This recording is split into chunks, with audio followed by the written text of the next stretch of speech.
COP17-ի մասով,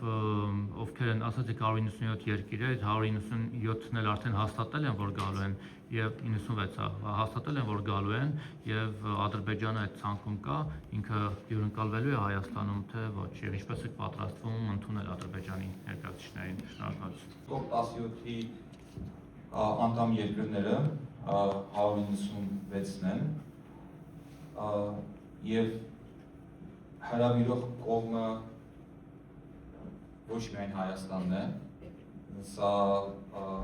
մեր կողմից,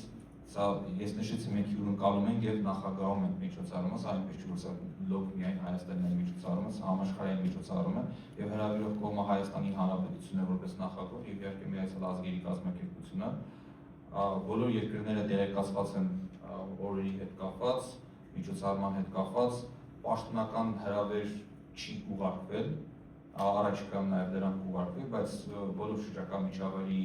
նախարարությունը կամ համապատասխան լիազորություն իրականացող նախարարությունը իրազեկված են եւ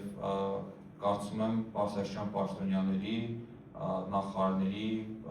մեծ մասնակցություն կունենան, թե որ երկրներն են հաստատել, որ երկրները չեն հաստատել, կարծում շատ վաղ է դրա մասին խոսել։ Դուք պատրաստ եք ընդունել այսքան ադրբեջանական Այո, պատվիրակություն։ Ուղարկել եք հրավեր։ Ուղիղ։ Մենք հրավեր չենք ուղարկի, ինչպես նշեցի, եւ հրավերը ուղարկվում է համատեղ ՄԱԿ-ի հետ։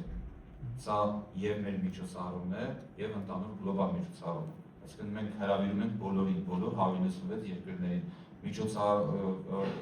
Միջոցառման խորագրերից մեկը հենց այն է, որ մենք միասին աշխատենք ընդհանուր բնապահպանական խնդիրների շուրջ եւ այդ աշխատանքների մեջ չի կարելի որևէ երկրին դուրս թողել, առավել եւս, որ մենք անպատրաստական ենք հյուրընկալել բոլոր պատվիրակությունները եւ բոլոր երկրներին։ Շնորհակալություն։